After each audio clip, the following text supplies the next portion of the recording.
Another lecture on Mozart. This one more specifically centered on a single piece, the Sonata in C minor, Kochel 457. We spoke in the last lecture about Mozart's opera, The Marriage of Figaro, and I also said then that every good pianist wishes they were a singer.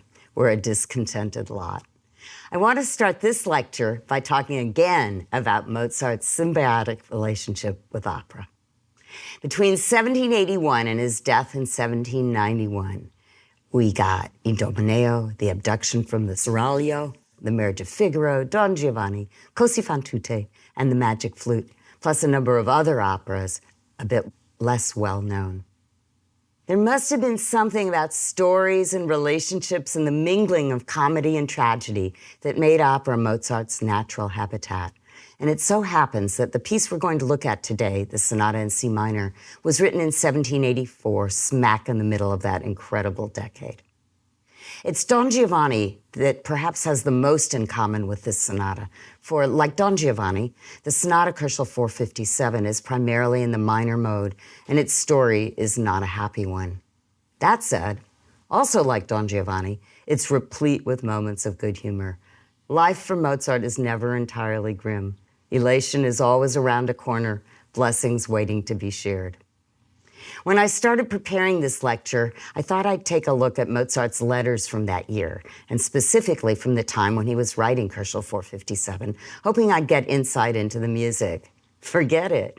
Shortly before he writes the C minor sonata with all its breadth and tragedy, he writes to his sister, Nannerl, on the occasion of her marriage, snickering like the impudent little brother he was. He says, "It's high time for me to write to you if I want my letter to still reach you as a virgin." A few days later, and it's gone. He even goes into verse.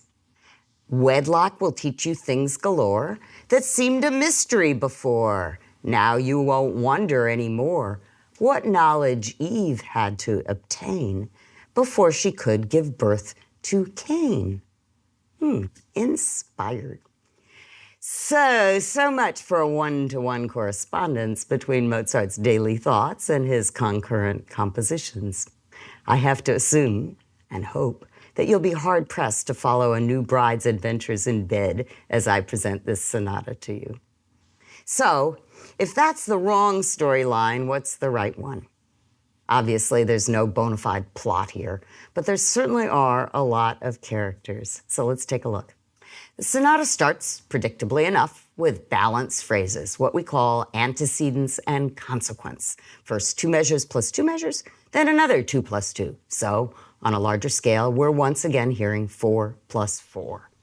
1, 2, 3, 4. 1, 2, 3, 4. A world of numbers and predictability, right? Wrong. This is, above all, a world of conversations. Those first 2 measures couldn't be more brusque, a blazing and barren broken triad, unharmonized. But then there's an immediate dissenting response, someone who pleads softly in a different register and deals in doubts rather than certainties. I put silly words to it in case you're itching for a libretto. "Now we must all march, but I refuse to come along with you." "You cannot do that." "Oh, yes, I can, alas, alas."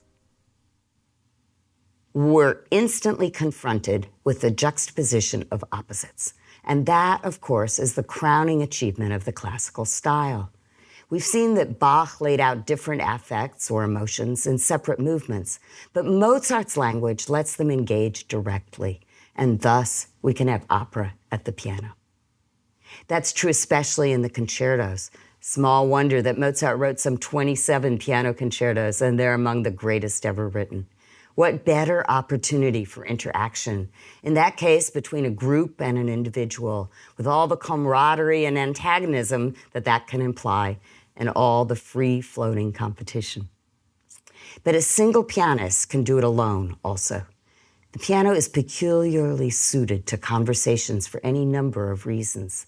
The wide range of registers is an enormous advantage. You heard that already in that opening example.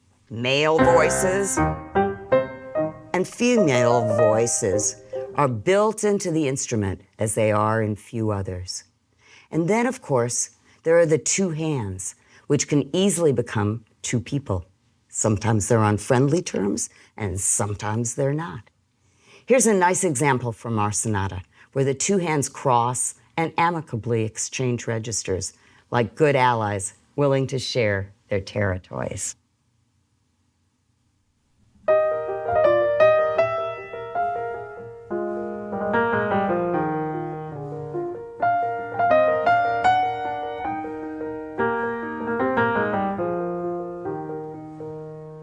Sometimes they fight over the same material and then come to a sudden and unexpected truce.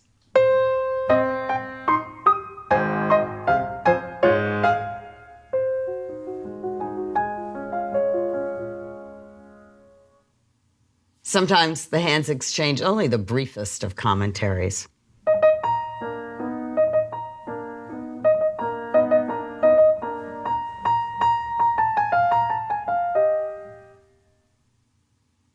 And sometimes one hand simply converses with itself, with the other just providing moral support.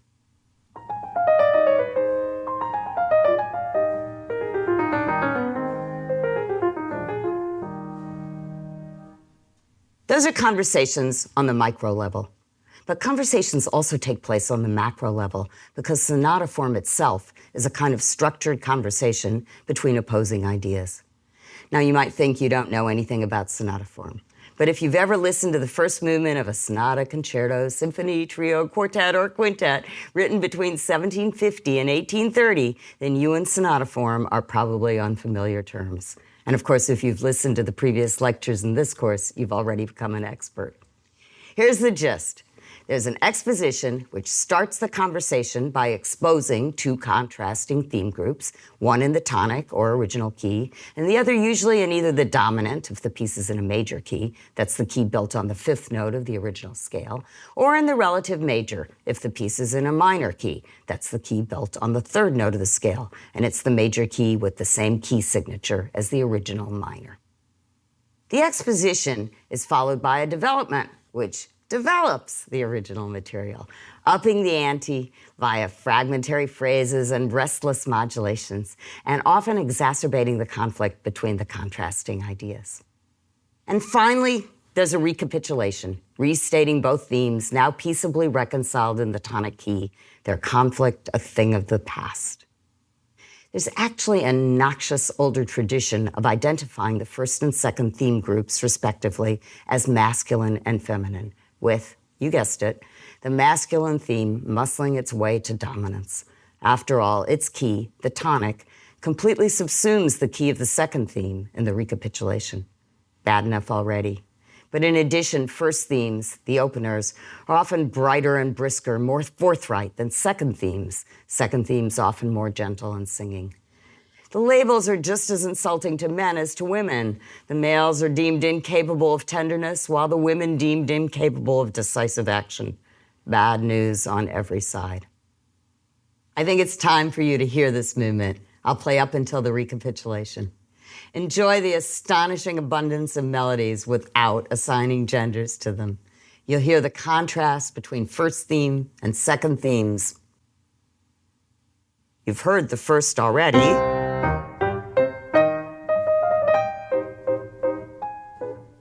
And here's the second.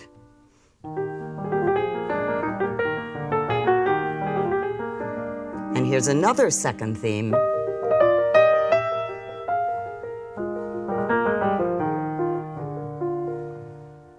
And you'll notice how brilliantly Mozart achieves continuity despite an emotional landscape that shifts on a dime.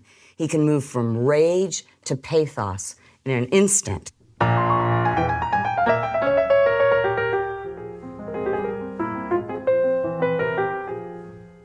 He can dance and he can wrestle. He can be conciliatory and he can be pugilistic. Mozart is like Shakespeare. He speaks in every voice.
That's an awesome movement.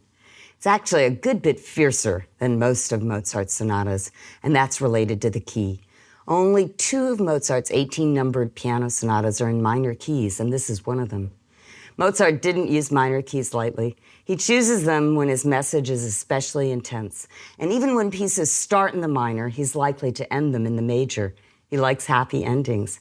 This one, however, sticks to its guns. The key of C minor is particularly meaningful. It already had a history when Mozart came to it. Recall, for instance, the Haydn Sonata in C minor that we looked at in Lecture 3. And once this sonata, its accompanying fantasia, and Mozart's great concerto in C minor, Koschel 491, were out in the world, Beethoven took over with a vengeance. His Pathetique Sonata, his 3rd piano concerto, his 5th symphony, and his last piano sonata, Opus 111, are just a few telling examples. One of the ways that C minor announces itself is through that forte opening.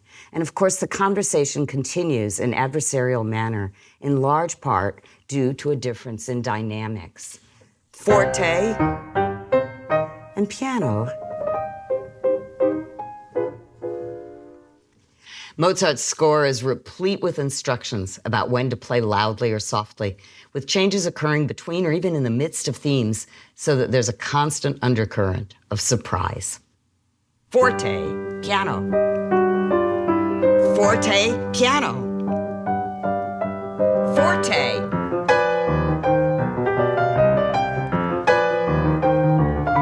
Piano. Forte. That option wasn't available to Bach on the harpsichord. It's a direct result of Mozart's instrument, the so-called forte piano, or loud, soft. The interplay between a composer and the instruments they have at their disposal is always a fascinating one. In this case, the forte piano was still pretty new on the scene. Even Haydn's early sonatas were probably still written for the harpsichord. Dynamics were a novelty, and equally thrilling was the pedal, or rather, pedals. We'll get to the more pedestrian aspects of pedaling in a moment, but you should know that all sorts of exotic options existed. Mozart's famous so-called Turkish rondo, for instance, could have been played with, quote, Turkish pedal effects.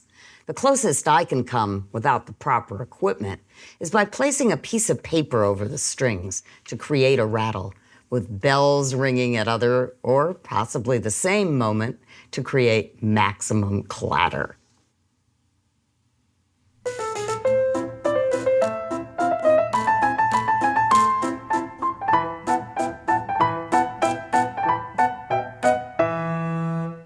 Not all that surprisingly, those pedals weren't long for this world. And way more important for posterity is the damper pedal. That's the right pedal on the modern piano, which created a fundamental change in how notes on a keyboard instrument merge and connect to one another. In Bach's time, the default articulation was what we call non legato, a slightly detached motion from one note to another. And that continues to be the default for Mozart. But Mozart's sound is coming from a forte piano, which employs a hammer to attack the strings and a damper to stop the vibration once the note's released.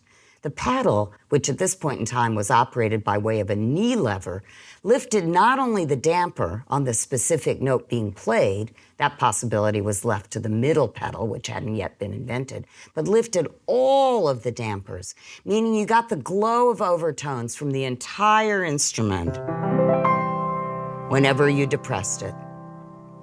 Haydn got even more intrigued by this than Mozart did, and he wrote an amazing passage for, quote, open pedal, meaning the pedal went down at the beginning of the passage and didn't come up till the end, no matter what transpired in between. Listen to this passage from the very late C major sonata, Hoboken 16/50, knowing that the total muddiness you may hear emerging from this humongous modern piano would have been much modified on a more delicate 18th century instrument. But the idea was still extremely daring.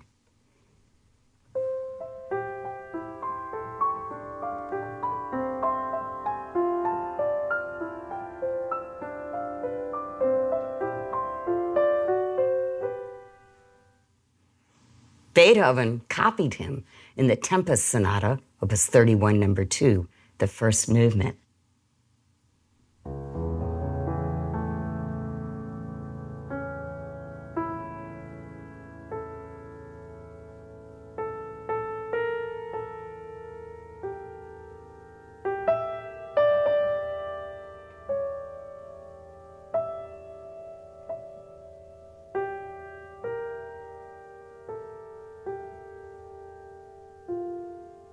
And later in the same movement,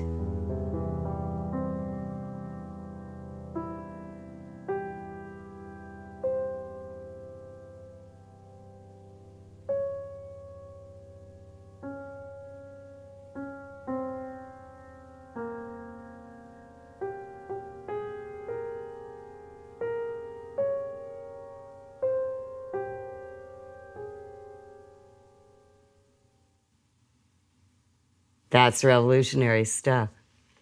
Mozart was more conservative about it, but he too was enthusiastic and wrote his father about the pedal with great excitement.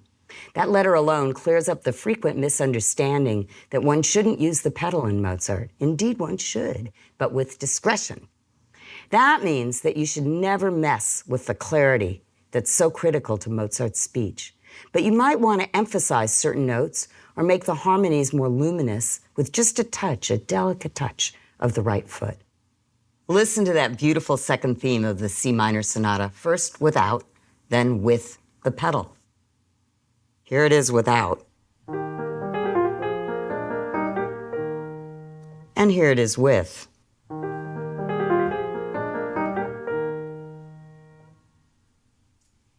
Using the pedal not only emphasizes the most important pitches, but also allows the notes in the accompaniment to melt together. It's the difference between adding something liquid or granular to the melody. The same thing happens at a similar moment in the C minor Fantasy, which is paired with this sonata. That piece begins like this, filled again with dynamic and registral contrasts. I use pedal throughout to emphasize every one of those long, angst-filled notes.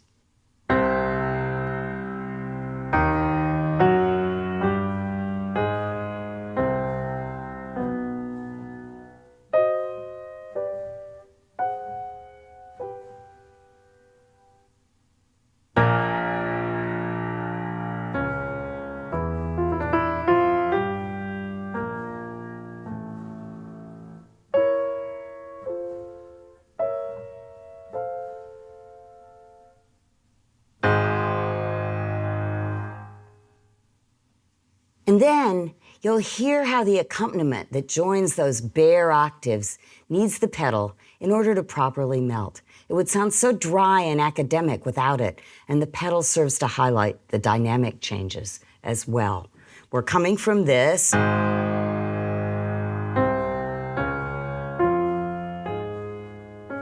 then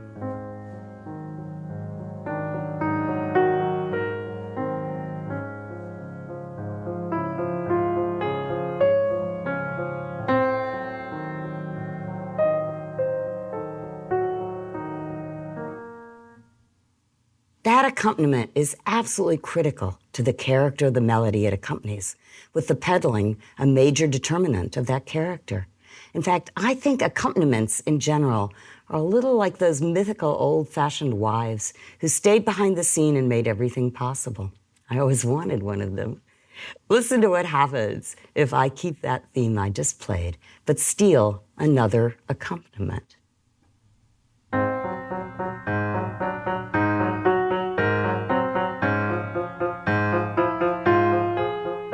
Wrong wife.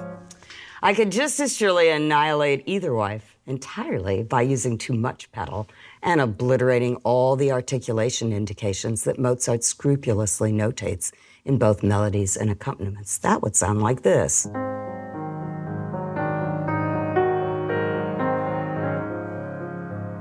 In fact, that's one of the major problems with using edited scores.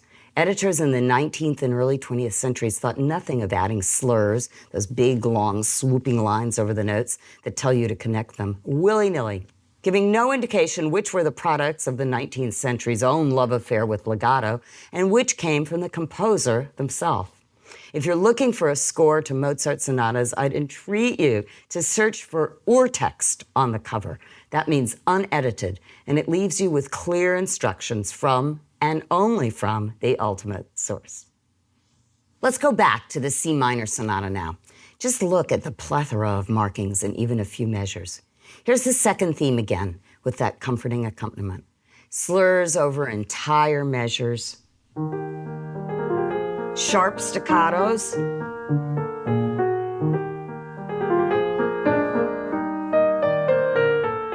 two-note slurs, detached notes, two-note slurs, detached note, four notes, and sharp staccatos.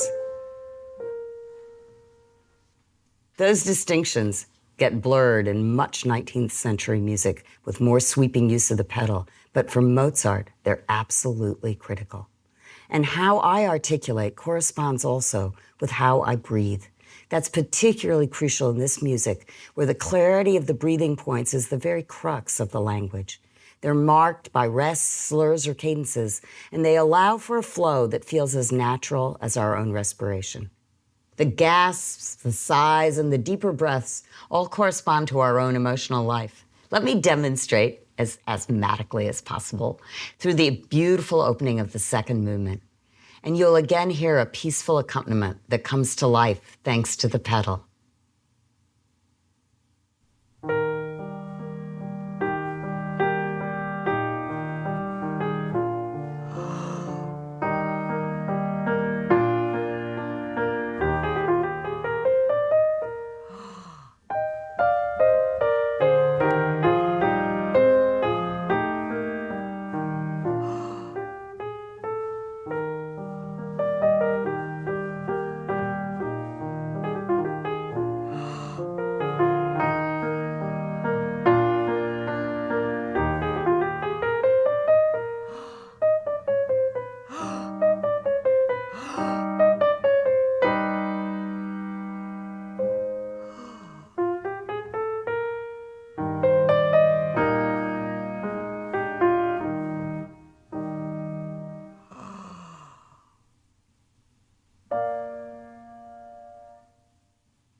Short, long, desperate, serene, every possible sort of breath exists in music. That breathing can be taught, but feeling it intuitively is what we mean when we say someone is innately musical. Maybe you noticed a couple of the most poignant breaths in that passage.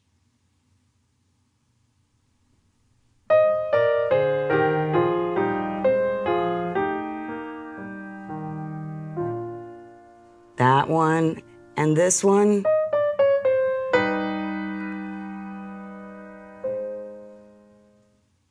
Those are two-note slurs, and you'd be hard-pressed to find a single passage in Mozart's music without them.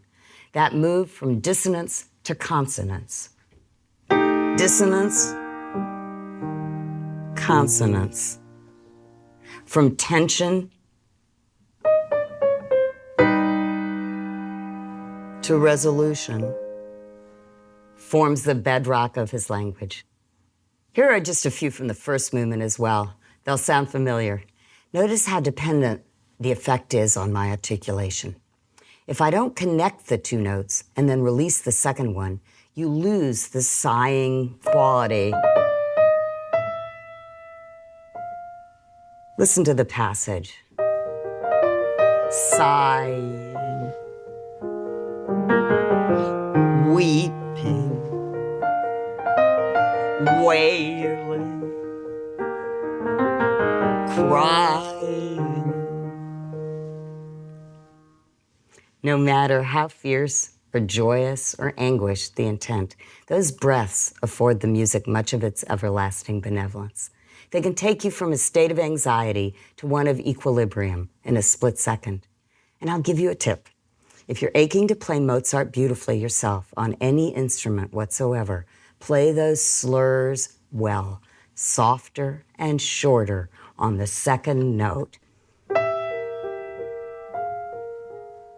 Feeling all their sorrow and regret, and you'll be more than halfway there. Another major component of musicality. I think the most powerful example of that tiny slur in this first movement comes at the very strange transition to the recapitulation. In most sonatas, that's a smooth transition and a moment of jubilation. After all, we're finally heading home to the familiar territory, both tonally and thematically. In the C minor sonata, the transition, or lack thereof, because there's no actual connection made, sounds like this.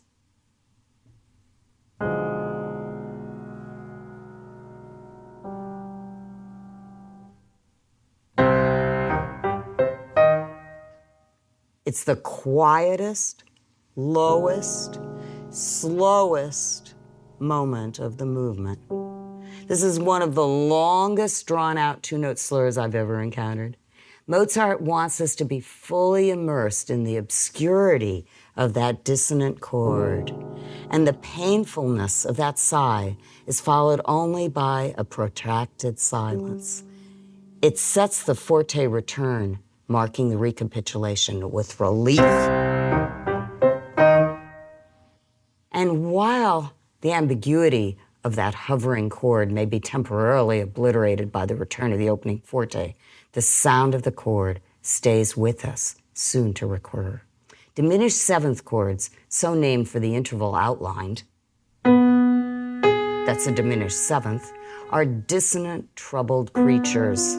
And in this sonata, they appear all too frequently for comfort. We heard this same one already in the opening idea. Here it is.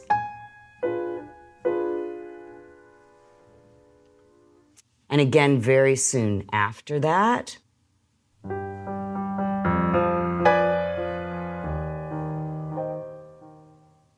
It also ends the exposition.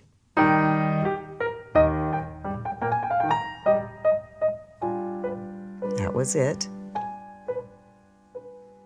And it was there in triplicate in every inversion when the big sigh pinned us inside it for the long haul.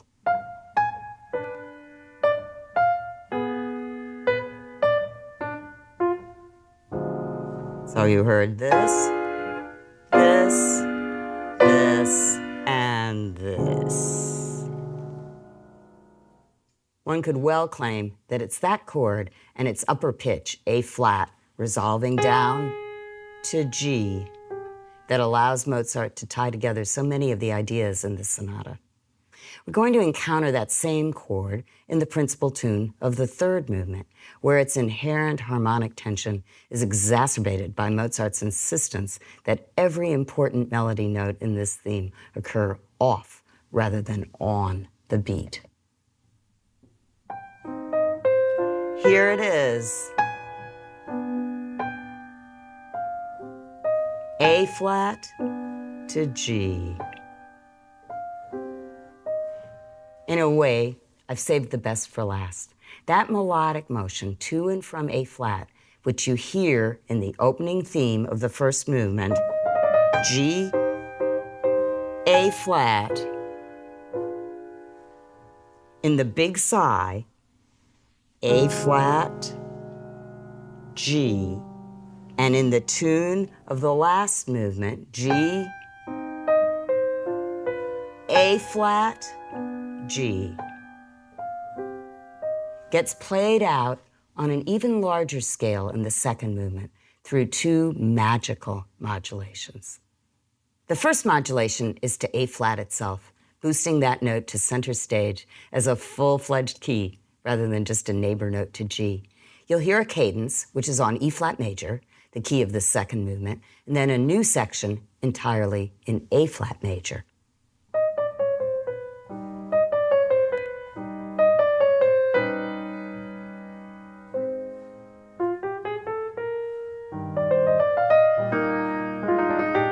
E flat major, and now the new section.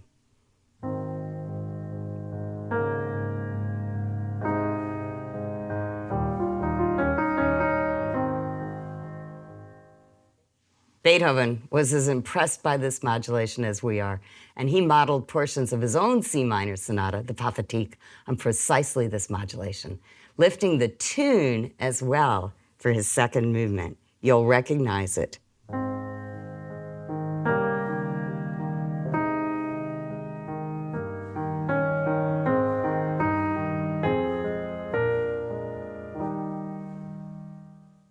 But that's only the beginning. Beethoven didn't go nearly as far as Mozart. I'd like you to hear the next modulation. Remember, we've been dealing with A flat, often in relation to G natural, since G natural belongs to the scales of both C minor, the key of the first and third movements, and E flat major, the key of the second. Well, the music is about to undergo a big transformation. Listen as it sinks down all the way to the key of G flat, first by way of E flat minor, in one of the most touching moments of the sonata. We're going to start on a high A flat and make our way down to a G. And now you hear an E flat. That gets reinforced with a high E flat. And now we're going to cadence in E flat minor.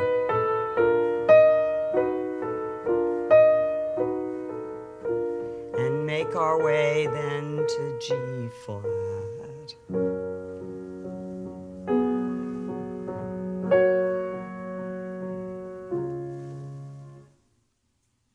In typical fashion, Mozart takes a moment of despair and transforms it into a moment of transcendence.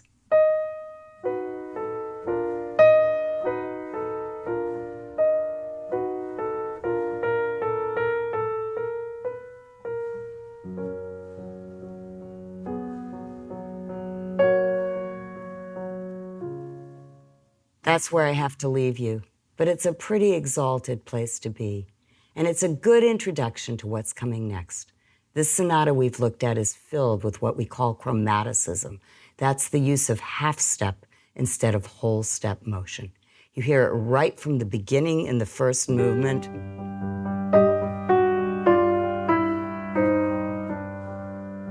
And it pervades the piece.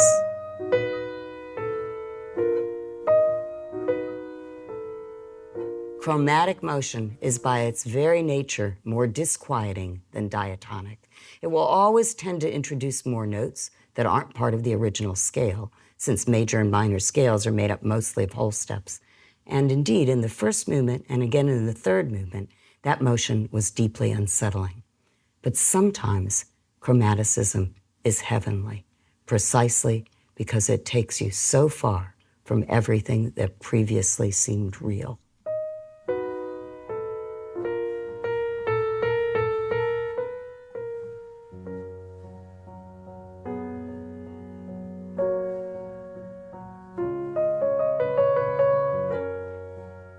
The 19th century is going to learn from Mozart, and much of its melancholy and brooding, as well as its ecstasy, will stem from precisely that harmonic approach. Our next two composers, Beethoven and Schubert, will lead the way.